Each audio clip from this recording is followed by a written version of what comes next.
1904ஆம் ஆண்டு Hungarian engineers Edison கண்டுபிடிச்ச பல்பை என்ஹான்ஸ் பண்ணி புதிய பல்பை கண்டுபிடிச்சதுல இருந்து இப்போ வரைக்கும் அதுல மாறாத ஒரு பொருள் டங்ஸ்டன் ஃபிலமெண்ட். இப்போ கூட அந்த பல்பெல்லாம் கிடைக்குதுன்னு நினைக்கிறேன். நான் எல்இடி பல்பை சொல்லல, குண்டு பல்பை சொல்றேன். அதோட கவரை கையில மாட்டிக்கிட்டு விளையாண்டதெல்லாம் யோசிக்கும் போது சரி ஓகே. செகண்ட் வேர்ல்டு வார்ல கூட அமெரிக்கா அவருடைய நாணயங்கள்ல நிக்கலுக்கு பதிலாக டங்ஸ்டனை பயன்படுத்திருக்காங்களாம். இப்படி நம்ம வாழ்க்கையோட இன்றியமையாததா இருக்கிற அந்த டங்ஸ்டனை மண்ணுக்குள்ள இருந்து மைனிங் பண்ணி எடுக்கிறது ஒன்றும் அவ்வளவு சுலபமானது இல்லை. அதுக்கு நம்ம கூடிய விலை நம்ம உயிரா கூட இருக்கலாம். அப்படியே சுலபமா கிடைச்சாலும் அதை பிரித்து பயன்பாட்டுள்ள பொருளா மாத்துறதுக்கு அதிநவீன தொழில்நுட்பங்கள் கூட தேவைப்படும். சரி ஓகே, முதல்ல டங்ஸ்டன் நமக்கு ஏன் அவ்வளவு தேவைப்படுதுன்னு பார்க்கலாம். டங்ஸ்டனுடைய உலக சந்தை மதிப்பு $5.55 பில்லியன்.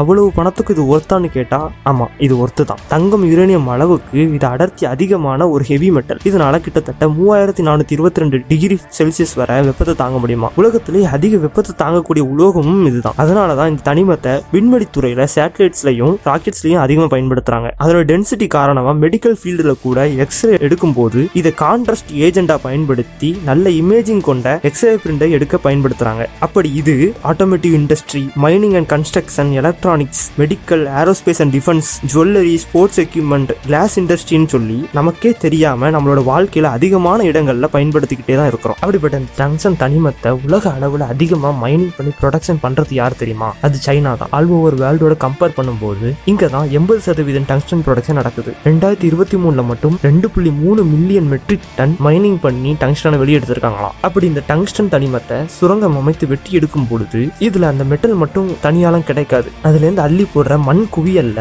ஆர்சானி, காட்மியம், ஈயம் மாதிரியான தீங்கு விளைவிக்கக்கூடிய பல உலோகங்கள் சேர்ந்துதான் கிடைக்கும். இந்த மணல் குவியல்கள் அங்க இருக்கிற தாவரங்களுடைய வளர்ச்சியையும் ஏன் மண்ணோட ஆரோக்கியத்தையே பாதிச்சு மண்ணை மாசுபடுத்திடும். அது மட்டும் இல்லாம இந்த தனிமத்தை பிரித்தெடுக்கும் பொழுது அதுல அதிகப்படியான ரசாயனங்களை பயன்படுத்துவாங்க. இதுல இருந்து வெளிப்படுற கழிவுகள் எல்லாம் கண்டிப்பா ஏதாவது ஒரு நீர்நிலையில தான் போய் கலக்கும். அப்ப இது அந்த நீர்நிலையில வாழ்ற உயிரினங்களை மட்டும் இல்லாம ஏன் மனிதர்களுடைய ஆரோக்கியத்துல கூட பெரிய அளவுக்கு ஆபத்தை ஏற்படுத்தலாம். கண்டிப்பா சுரங்கம்னு ஒண்ணு இருந்துச்சுன்னா அந்த இடம் முழுக்க தூசி துகள்கள் நிறைந்துதான் இருக்கும். இது அந்த பகுதியில காற்றோட தரத்தை குறைச்சி அப்பகுதியில வாழ்ற மக்களுடைய வாழ்க்கையில பல பிரச்சனைகளை உருவாக்கி விட்டுரும். சுரங்கம் தோண்டப்படுற இடம் பல உயிரினங்கள், தாவரங்களுடைய வாழ்விடமா கூட இருக்கலாம். இது அந்த உயிரினங்களுடைய வாழ்க்கையை கூட பாதிக்கும். அப்படியே வெற்றிகரமா சுரங்கமும் தொழிற்சாலையும் அமைச்சாலும் அங்க வேலை பார்க்க போறது மனிதர்கள் தான். தொழிற்சாலையை அவங்களுக்கு தேவையான சேஃப்டி மெஷர்மெண்ட்ஸ் எதுவும் சரியா செஞ்சு கொடுக்கலன்னா இது அங்க வேலை பார்க்கிற மனிதர்களுக்கு சுவாச பிரச்சனைகளையும் புற்றுநோய் மாதிரியான பல உடல்நல பிரச்சனைகளையும் உருவாக்கி விட்டுரும். இவ்வளவு அழிவுகளை ஏற்படுத்தி வெளிவர டங்ஸ்டனை தான் நம்ம இவ்வளவு ஈஸியா பயன்படுத்திக்கிட்டு இருக்கோம். அதே மாதிரியே இப்படிப்பட்ட அழிவை ஏற்படுத்திடக்கூடாதுன்னு சொல்லிதான் நம்ம தமிழ்நாட்டுல, நம்ம மதுரையில, நம்ம அரிட்டாப்பட்டியில விவசாய பெருங்குடி மக்கள் எல்லாம் போராட்டம் நடத்திக்கிட்டு இருக்காங்க. இதை பத்தி உங்களோட கருத்து என்ன? மறக்காம கமெண்ட் பண்ணிருங்க. ஆச்சரியமா இருக்கு. இது மாதிரி வீடியோக்கள் வேணா மறக்காம சப்ஸ்கிரைப் பண்ணிக்கோங்க. வரட்டா.